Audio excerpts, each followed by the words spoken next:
What's going on YouTube?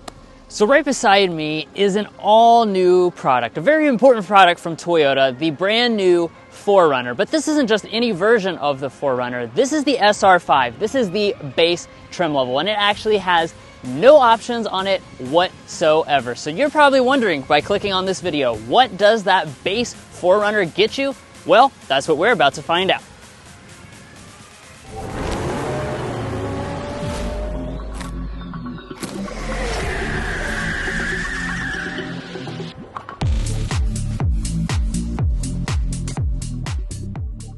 So let's start things off here with the exterior. Now obviously in terms of the overall look, Toyota kind of evolved this and kept that really tough masculine truck look that the previous generation had on board. As far as the SR5 is concerned, it's obviously going to get you a little bit of a plainer finish up in the front. So the grille itself is going to be finished in this matte black. You got the traditional silver Toyota logo, and down here on your lower fascia, this will also be a matte black. Now let's talk a little bit about our lighting. Of course, as you can see, we have full LED headlights. These are actually projector LED headlights for both low and high beam. The only thing that's a little bit different than the highest end versions is the fact that we have an incandescent turn signal instead of an LED dynamic turn signal, but you do still get standard LED fog lights. And then one thing I do want to mention, as far as ground clearance is concerned, this has 8.1 inches of ground clearance, which is the closest to the ground of all the trims.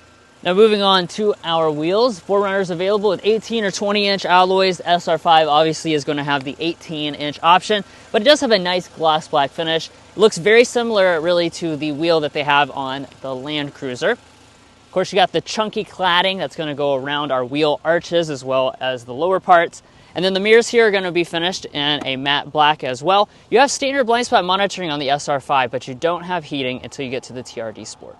Now at the side of the all-new 4Runner, the overall vehicle length comes in at 194.9 inches, which actually places this a tad bit longer than the bigger brother Toyota Land Cruiser. As far as some of the design elements, you're going to have the matte black door handles, and we do have raised roof rails as well.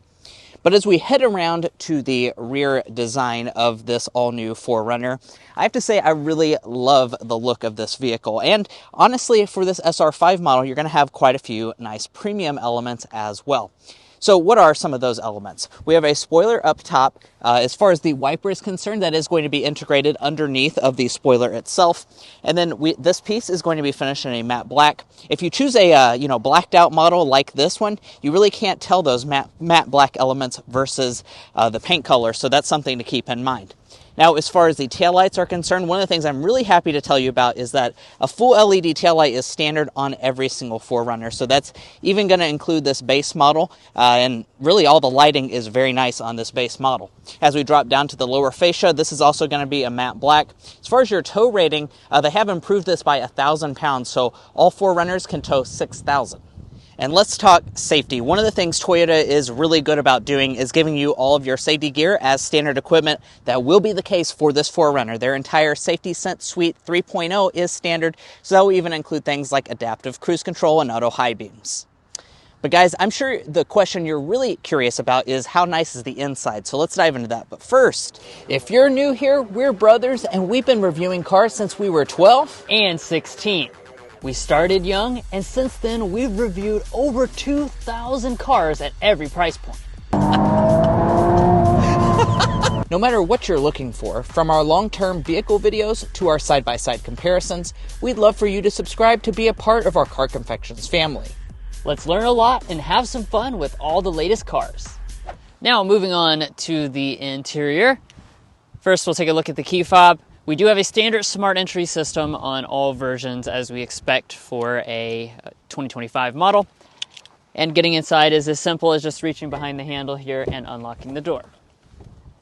Now, taking a look at the interior, obviously you're going to have that new design language, and it's going to be more on the basic end since this is the base trim level. Before we get into all the individual details, obviously I do want to talk about the seats.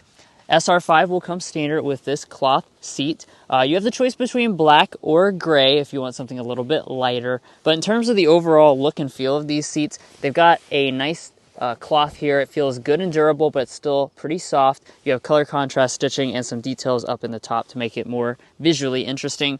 The seats themselves will be manual adjusting, but you do have a two-way lumbar support as well. But let's go ahead and get inside. Now let's talk about the rest of the cabin materials. So over here on our door trim, the part where you're going to rest your arm, this is padded leatherette, so that's nice and soft. However, the rest of the door trim is going to be hard, including up here on the top. That's going to continue up here to the upper part of the dashboard.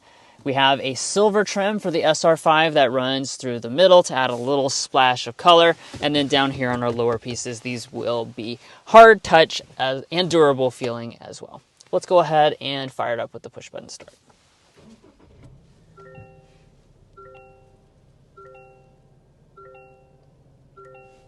Now that she's all fired up, let's get into some individual details of this interior.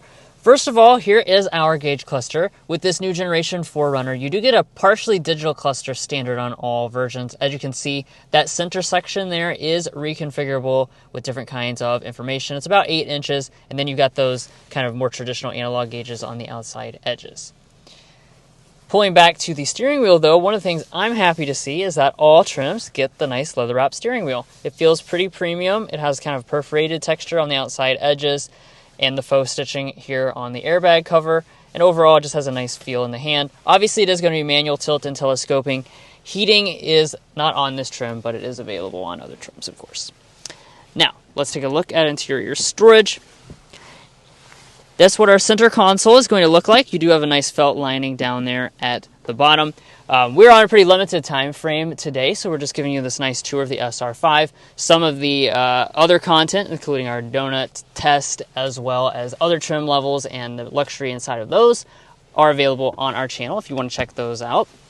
Moving in front, we've got a nice slot here with a good amount of storage. Of course, as you can see, you've got this cool kind of passenger handle that they can hold on to, and then that's also a big space right here where on some of your upper trims you would get a wireless phone charging pad, but instead here we just have the two sections where you can put side-by-side phones with a little bit of a grippy texture. Coming back to the shifter, nice meaty good feeling shifter, just traditional style. Pull back for drive, bump over here to the left if you want to shift manually. There are not paddle shifters on the steering wheel though. When we go into reverse, here is our standard backup camera. I am happy to see that Toyota is including active trajectory and guidelines on every single version for 2025. They're also including electronic parking brake and brake hold as standard equipment. And then you got this big drive mode controller. So this is where you can switch, obviously, your four-wheel drive settings, go through your different drive modes, activate your tow haul mode. Now taking a look at our climate, obviously you do have automatic climate available on other trim levels. This one is a manual system though, so you're just going to adjust your temperature right there, hotter and colder. And then of course you've got your fan speeds right over there to adjust manually, and your different settings, which all have nice physical controls so they're easy to use without losing your attention. One nice standard feature is heated seats. I'm actually kind of surprised to see that on board. It's a nice feature. Now taking a look up here, we've got an 8-inch display on board. This does have Toyota's latest infotainment system. In terms of features, even though obviously it is much smaller than that 14-inch display, it really is the same. So you still have stuff like wireless Android Auto and Apple CarPlay, which I think is really the main thing most people are going to be looking for. And as you can see, even the integrated navigation. Right here, we've got our physical volume knob. This has a standard 8-speaker sound system instead of the up-level 14-speaker JBL sound system on your higher-end examples. While Mason kind of pans over there, that also reminds me to point out this passenger storage shelf, which is a pretty nice place to stick different objects. We've got a manual dimming mirror.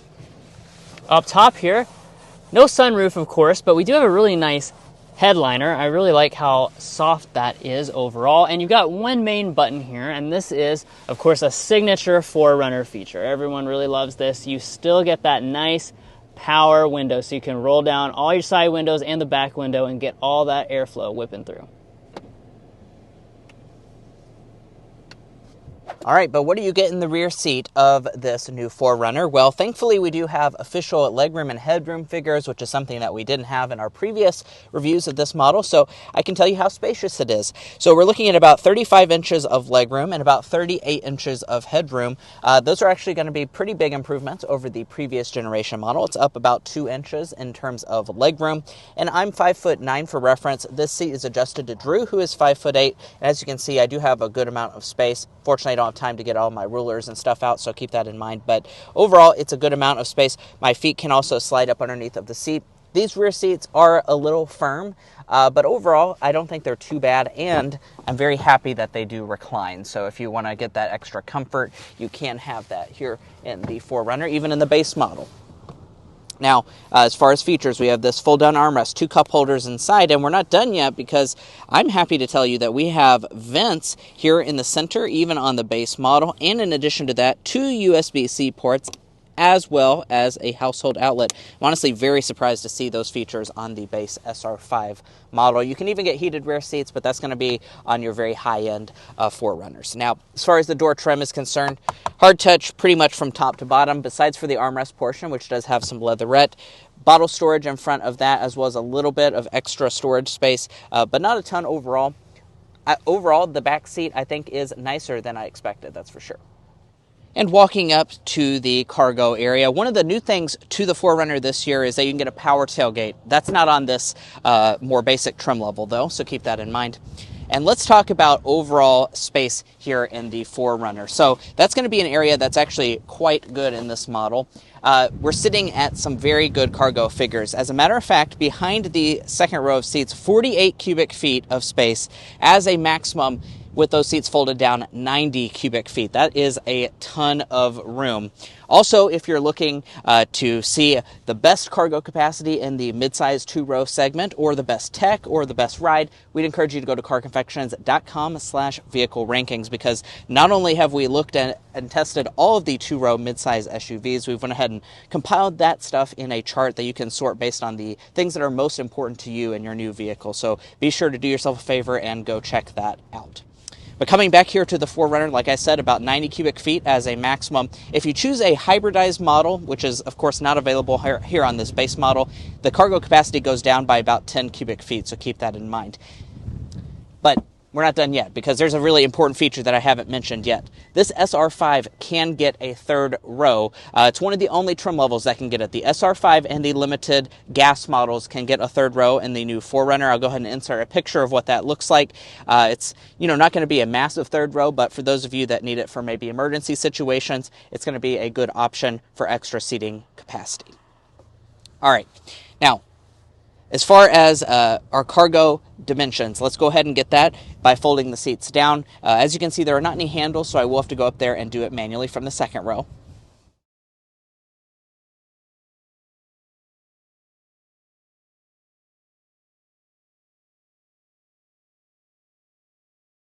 Now that I've got the seats folded 60-40 split, let's get our cargo length, width, and height figures as a Car Confections review after all. From behind Drew's 5'8" driving position to the rear of the cargo area, expect about 77 inches of overall length. From behind the second row to the rear of the cargo area, about 42 inches of length. And I do want to point out, obviously, these seats do not fold completely flat with the floor, so keep that in mind if you're hauling specific things. They don't fold flat. However, you can actually tip them up if you'd rather have a little less cargo length, and then that would be flat with the floor. Now, let's go to cargo width. That's going to be really good, 49 inches wide. And then cargo height is also very good. This is a big boxy SUV. Wow, that's really, really good. 35 inches tall. And then as far as the spare tire, you do have a spare tire integrated underneath of here, as well as even a household outlet in the back. Well, guys, here we are behind the wheel of the brand new Toyota 4Runner. In this test drive, we're going to be discussing quite a few different things, as you can see on the screen right now. We'll also be getting our sound level reading, but first we want to go ahead and start with a hard acceleration.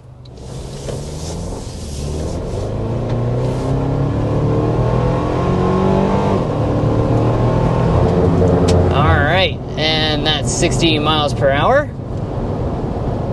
Obviously, we're going a little bit downhill, but overall, pretty quick. Yeah.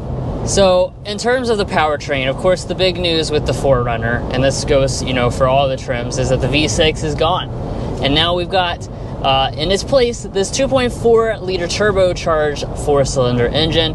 It's making 278 horsepower, 317 pound-feet of torque. I think when it comes to this powertrain, what is the biggest thing that you're going to notice compared to the V6, especially if you're a previous owner, which a lot of people have owned that previous generation, and it's going to be the torque. That really is what is going to get your attention, because when you just kind of roll onto the throttle, you don't have to be accelerating all that hard to feel that torque kind of push you back in your seat. You don't have to wait for the power to build. Yeah, and that's definitely a difference over the previous generation with that 4-liter V6. As a matter of fact, it's actually up 38 pound-feet of torque over that previous V6 model at 317 pound-feet. And, this is just the standard engine option on the 4Runner. So that's, of course, what we have here on this very base model. The SR5 is just the traditional, what they call I-Force powertrain. They do offer the hybrid variant, and that is an optional engine on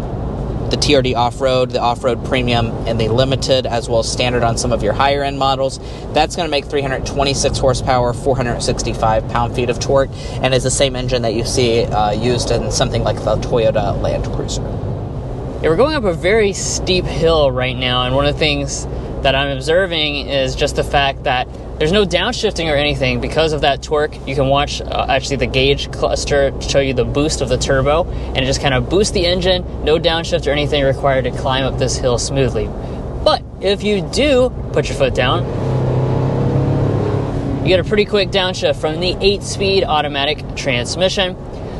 This is a good transmission. I think it's a good partner to this engine and powertrain setup. It's pretty much the same thing as what you get in the Tacoma. Yeah, and as far as how the power is routed to the ground, this SR5 is actually one of the very specific trim levels that two-wheel drive is actually the standard option, so you don't have to option on four-wheel drive to this model, as well as a few of the other versions, the TRD Sport and Limited, you have to option on four-wheel drive. The rest of them do come standard with that.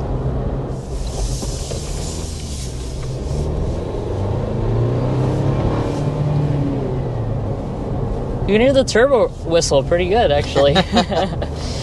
All right, but let's dive into the overall ride quality for this new 4Runner as we're canyon carving outside of San Diego today, very close to the Mexican border.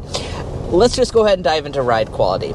Now, that's one area where I think this actually is quite good. Now, of course, this is a 4Runner. This is not your Grand Highlander, so that means it does have a traditional, very truck-like drive experience. You do feel those vibrations as if you were in a Tacoma or a Tundra, for instance. So that's going to be a very, different ride and drive experience than some of the other Toyota crossovers that you could be looking at buying at this price point. But aside from that, I think it does have really good ride quality for a body-on-frame SUV.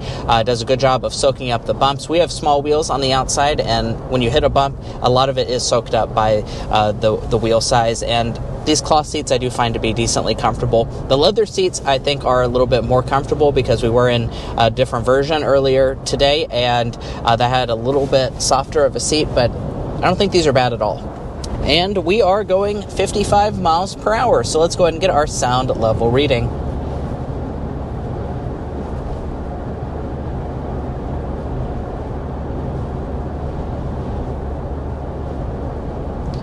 .9 decibels is what we are sitting at as our sound level reading. Now, I do want to point out that we are in California, like I said, just outside of San Diego, so we are not in our home state of Kentucky's roads, so that does typically mean your sound level reading is a little bit louder, and it is extremely windy today. Very, very, very windy, although I do think the canyon kind of protects us a little bit from that wind, so that seems like a decently accurate reading, the 57 decibels. We don't have to sit here and guess, though. We can go to carconfections.com/sound level readings and see how it compares to other midsize SUVs. And as expected, that is going to place it, kind of middle of the pack when it comes to sound level readings, if not a little bit on the louder end. But we do look forward to testing this out fully when we get it back home in Kentucky and can get you that official sound level reading. All right, and let's go ahead and talk about fuel economy, because you might be curious about that. How much is it improved for choosing this 4-cylinder versus the previous V6? Well, it is going to be an improvement. It's not going to be super great fuel economy, though, so keep that in mind. We're sitting at 21 mpg combined with 4-wheel drive for the standard 4-cylinder version. If you choose the hybridized version, that actually gets better fuel economy despite having more power at 23 mpg combined. But now I think it's time for us to get into our Car Confections Slam Dunk and Airball, which is our favorite and least favorite element. So for the Slam Dunk, that's just going to be what you get for the SR5, specifically in comparison to the next trim, which is the TRD Sport. It's a pretty big jump in price, and the cabin is largely the same. We did check that out earlier, and yeah, you get a lot of the same stuff, and you save a lot of money. So I think for a lot of people, this is going to be the move if you want to really bake in the most value. Yeah.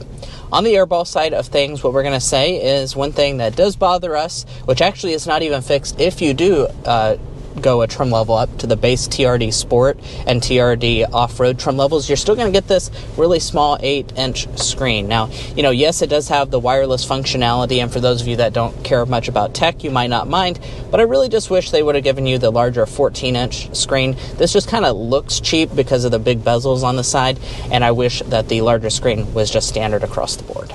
Now we're doing some light, off-roading, kind of going up to this ranch, and just reminds me to mention, of course, that you have a lot of just kind of baked in off-road capability with the 4Runner that goes across all the trims. So you could buy an SR5, maybe add your own touches to this. A lot of 4Runner owners like to customize stuff like that. Or you can buy one of the more expensive trims that has, the most off-road technology, adding maybe like the TRD Off-Road, the TRD Pro, the Trail Hunter. There's really just infinite choices in terms of maximizing capability off-road. But how much is all this going to cost? Well, this is the very base model, and like Drew said at the beginning, we have no options on it whatsoever. So we start at $40,770 as the base SR5 price, plus our destination charge. We are sitting at just a touch over $41,000 for this model, as you've seen today, which I think represents a very good price point for what you're getting here, especially considering that some of the higher end models, the TRD Pro, for instance, and the Trail Hunter start at 67 grand. So they're almost 70 grand. So $30,000 less than those models. Now, if you're looking to buy a Toyota 4Runner or any new vehicle, we would encourage you to go to carconfections.com/newcarquotes. Now, the reason you do that is because we have a tool on our website that will connect you with local car dealers in your area to get you the best price. It's also going to give you access to invoice pricing information, which is a great tool for dealership negotiation and can help dealers to start competing on price. We even have a monthly payment tool if you'd like to check that out. But buying a car is about more than just the original MSRP, so let's dive into resale and reliability. First up, let's talk about resale value. As an economics graduate myself, Drew and I took the time to develop what we think is a good estimate for this Toyota 4Runner's potential resale value. We estimate that after 5 years and 60,000 miles, it'll be worth a very good 64.5% of original MSRP, and after 10 years and 120,000 miles, 41.4%. Those are really, really impressive figures overall. It's actually the second best of any brand out there, and specifically for the 4Runner model, it's even better than brand average based on what I have seen recently, so certainly that's something to keep in mind. This thing will hold its value quite well. Now, we've also done the same for reliability by developing the Combined Reliability Index. This takes into account several trustworthy sources on reliability and combines them in a way that gives you a more holistic picture. In this regard, Toyota is rated as the #1 brand overall. Now, if you'd like to learn more about our reliability, resale data, or our methodology, be sure to go to carconfections.com/resale and carconfections.com/reliability. Buying a new vehicle is a big decision, so you want to make sure you're making a smart purchase, especially if you're cross-shopping between different vehicle brands. And guys, that's going to be it for our in-depth review of the SR5 4Runner, the very base model. If you enjoyed watching this video or found it helpful in your purchasing decisions, which we hope you did, one of the things that we like to do on this channel is actually cover some of the base models that people tend to not cover on YouTube. So if you enjoyed watching that, we'd really appreciate it if you hit that subscribe button down below and become a part of our Car Confections family. If you're already a part of our family, thank you so much for your continued support, and we'll catch you next time as we sample more of the latest automotive delicacies.